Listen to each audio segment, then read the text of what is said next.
Hello, I'm Nancy from Black Sheep Knitting in Needham, Massachusetts. This is our 93rd podcast. 94, Robin tells me.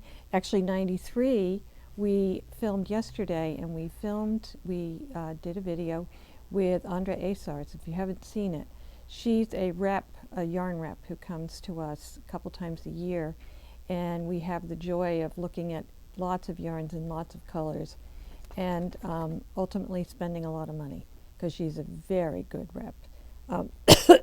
If you haven't watched it, I would watch it because she had some good information in there that I think you'll enjoy. And she's a nuclear physicist. And she was, yes, as Robin reminds me, she was a nuclear physicist and then gave that up to be a yarn rep, and she's done it for 30 years. So check it out.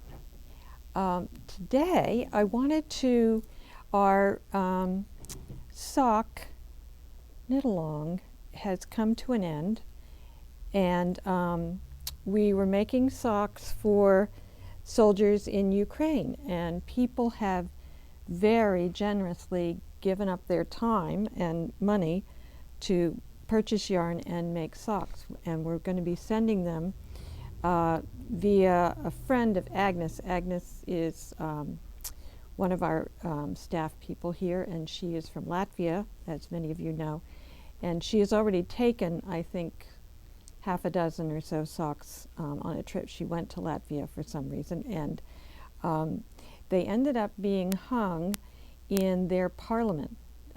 They heard about this project that we were doing, and so we have a picture somewhere of our socks being hung there because they thought it was so nice that we were doing this for soldiers. So we have collected, and I'll show you just a sampling of some of the socks that people have made. These are wool. That's what we thought was fun because it's the yellow and blue of their flag. This one, this thoughtful person did all this design on it. Here's just and these are all, not all, this is not, and this is not. These are done on small needles. The others, most of the others are worsted weight yarn, which we all loved because they went pretty quickly. And it's a combination of, some people did toe up, some people did cuff down. So we have all kinds in all sizes. I just thought I'd show you a few. So I counted up today, we have over 50 pairs that are done that will go, I think they're going on Sunday. So if you've done any, you'll want to bring them into the shop by Saturday. That's not to say we won't take them after. We will make sure, if people are still knitting and still want to contribute, we will get them to the soldiers. So these are just some fun yarns that people use. Some people wrap them nicely. Some people made good size ones. That's a great one. So anyway, that's just a smattering of the tons of socks. And then some people, though we were really requesting hand knit socks, some people did send us manufactured socks, which was fine too. So I'm sure these will be much appreciated and much loved by these amazing people in Ukraine who are fighting for their country. Last week I talked about German short rows and I demonstrated German short rows. Today I'll demonstrate a wrap and turn. And some questions came up that how do you, if your pattern calls for short rows, is there something different you need to do if you're substituting a German short row? There is. You need to go one stitch beyond where you're, so knit one stitch beyond where you're supposed to do that, because then when you turn it around you're going to slip that stitch and pull it over. So that's how you would substitute. More and more you're seeing people doing German short rows because they're easier. I generally do what my pattern tells me because I don't mind a short row. I think it's pretty easy. Where you run into a little bit of difficulty is picking up the wrap and seeing the wrap when you get to it.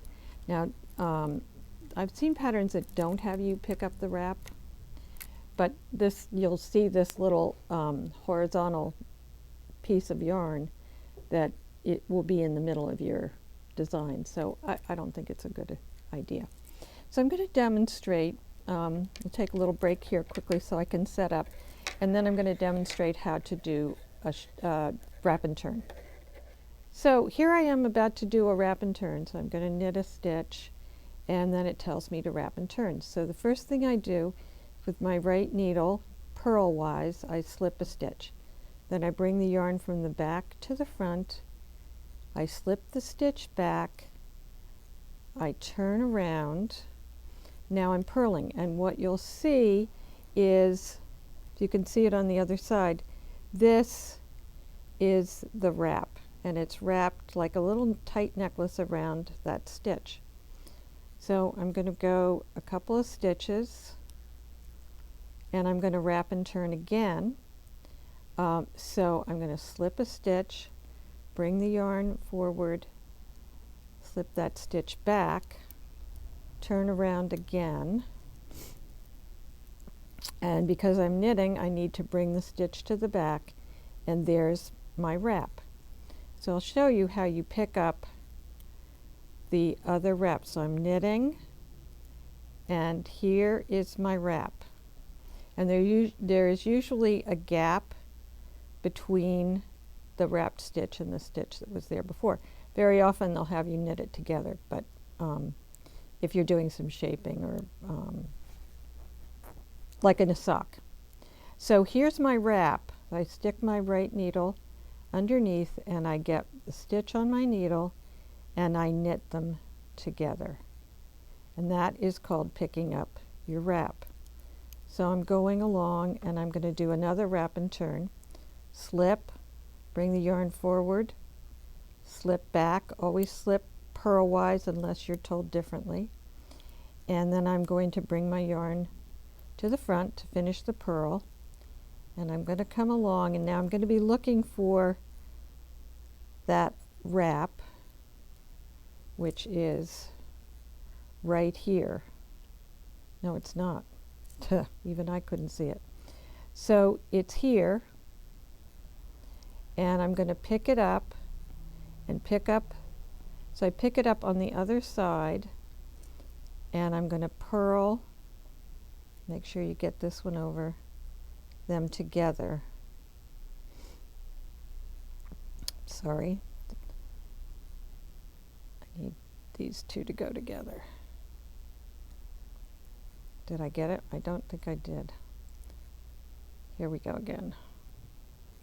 So I'm going to pick this and this together, and I'm going to purl them.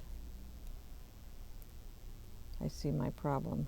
This didn't go there. So what that does is that it hides the wrap. It brings the wrap to the back so that you can't see it.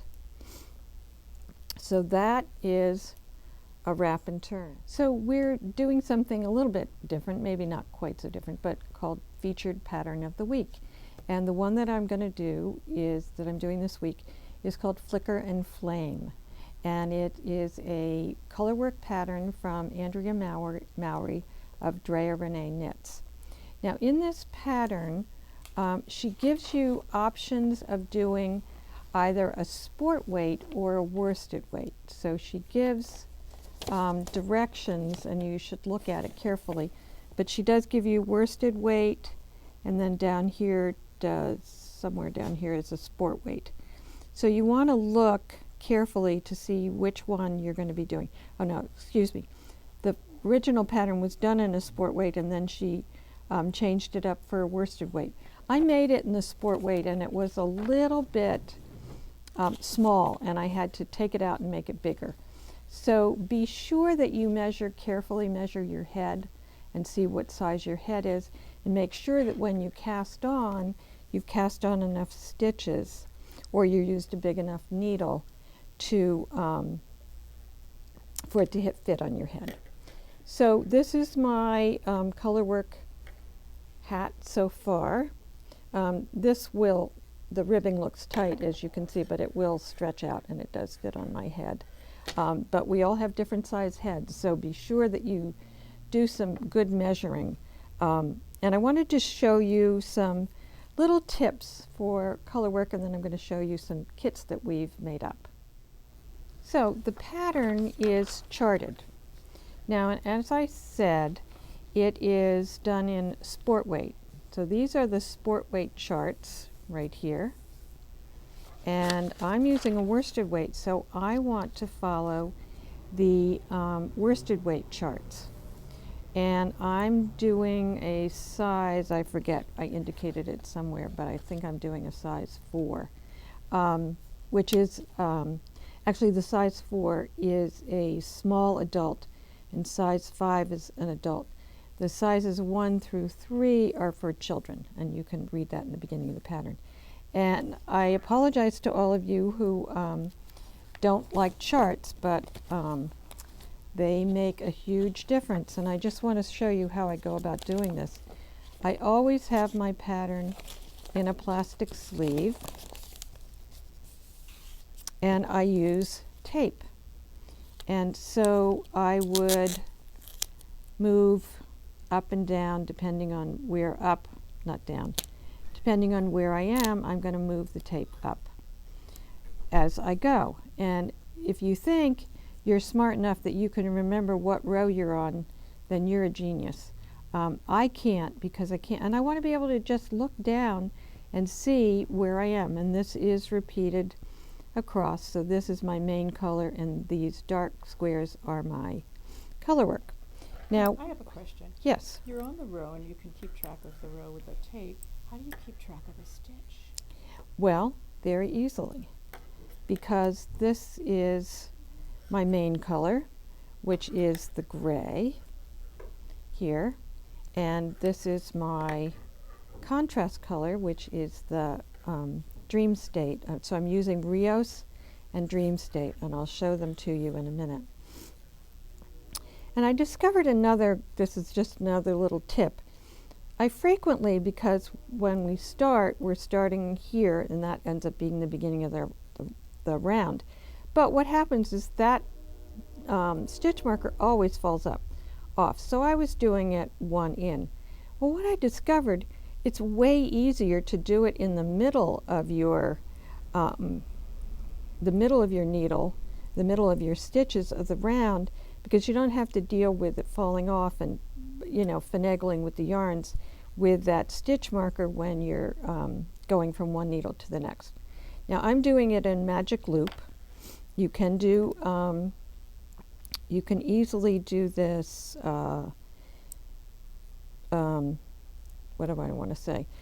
With a shorter needle, or you can do it with double pointed needles. So I hold, and this is one of my tips, I hold the yarn, the main color is in my right hand, and your contrast color, which is what you want to emphasize, is in your left. And now if you're not a continental knitter, you can simply go like this and knit your stitch. You don't have to do anything fancy, you can just do that. And then when it's time, I'm not following the pattern right now, I'm just knitting, but now when I do my right needle, my main color, I just do that, and then when it's time for my contrast, I just pick it up and knit. And this is a good way to learn continental. Now, again, as I said, your contrast should be in the dominant color should be in your left hand. The other thing is, you need to have floats. And what a float is, and you can see the inside, you don't want to have a long expanse of any color on the inside without the float being caught by the opposite yarn. So I'm going to show you an easy way to do that, because when you're knitting colorwork, it's very easy to get everything tangled up. So in order to catch my floats, I generally do it every 3 stitches. Now some people do 5, some people do, I just do it 3 because I don't like long floats. So here, to get the float caught, I take my main color and it wraps from my right hand around the back, and my contrast color goes there, and I take my yarn, the main color, and bring it to the back. And what it's done is it has caught the float. So I'll show that again.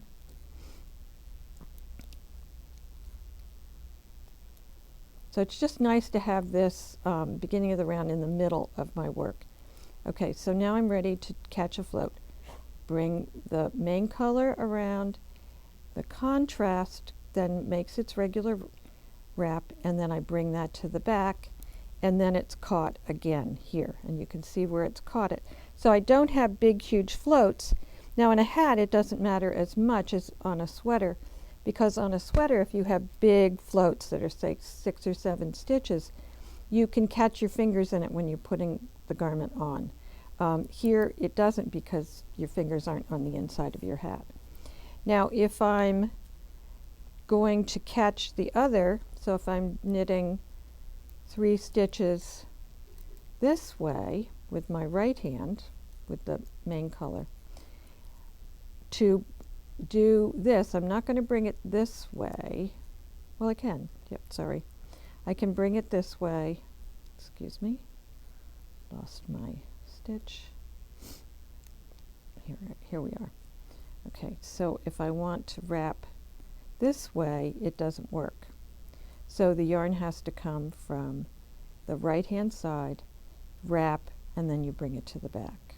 So right hand, right, and bring it to the back. And that catches my floats. So those are my little tips for color work. I do love a chart because you can see the pattern, you can see what you've done, and you can see if you've made a mistake in your color work. And you can't really, I mean, you could, it could be written out, you know, 3 stitches in contrast, like this would be 1 stitch in the main color, 3 in contrast, 1 in the main color, 3 in contrast, 2 in the main color, and then you would go back here to, so then your pattern across the row is 3 contrasts, 3 main, 3 contrasts, 1 main, 3 contrasts, 3 contrasts and 3 mains. I'm saying that very quickly, and I don't mean to, but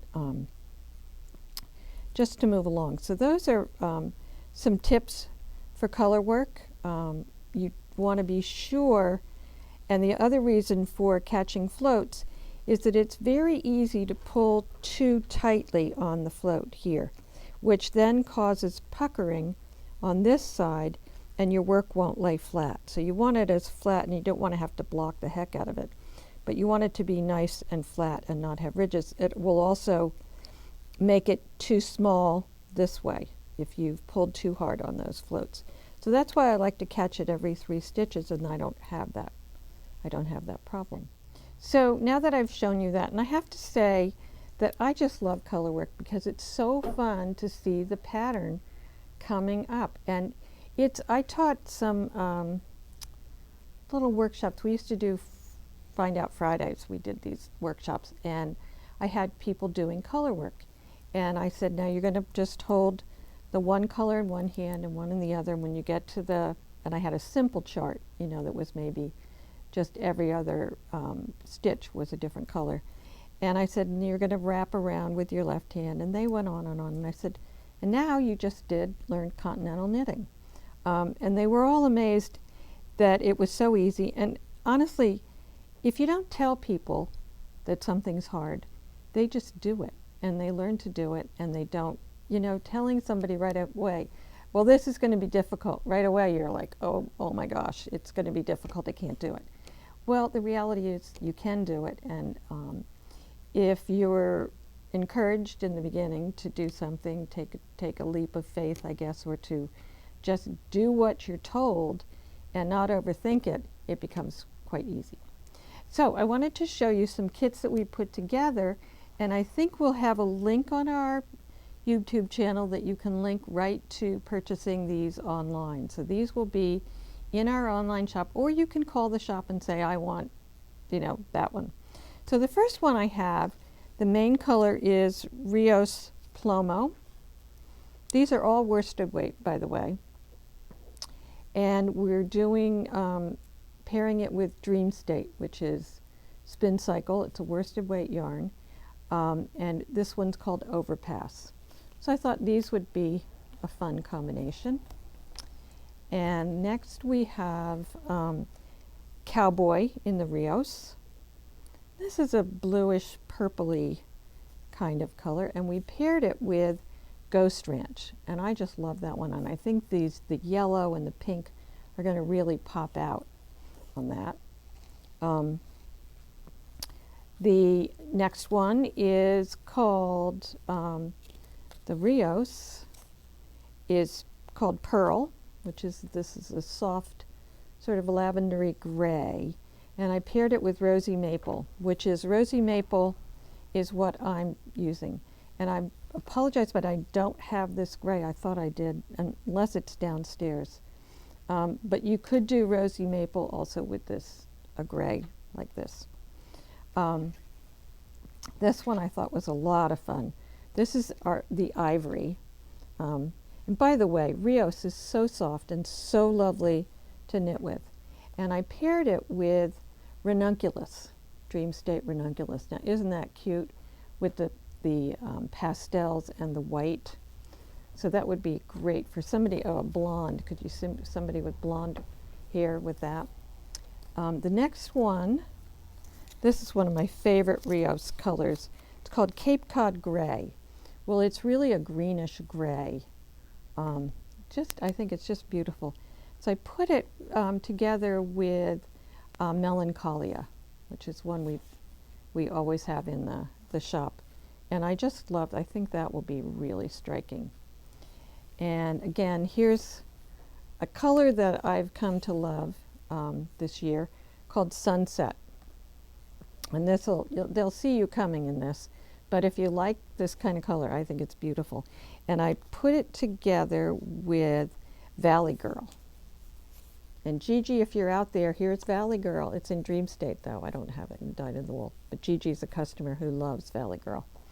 And last but not least, I have another one with Cape Cod Gray and Absolute Zero, this is called. And I think this one is just elegant. It's a beautiful, if you can see it up close, all the colors that are in that. So these will be online in the next day or so.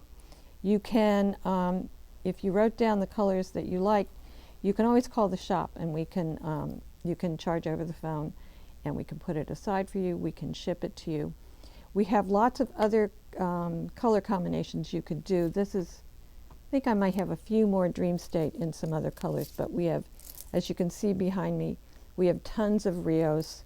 We have vintage that would work. We have still have some shepherd's wool that would also work. And we have sueño. So those are some of our worsteds that would work with it. You could also, I didn't show this, but now this you can see changes color as it gradually goes up. You can see it starts out orangey and then red and darker. You could also do a variegated. There's no reason you couldn't do just a regular variegated, such as,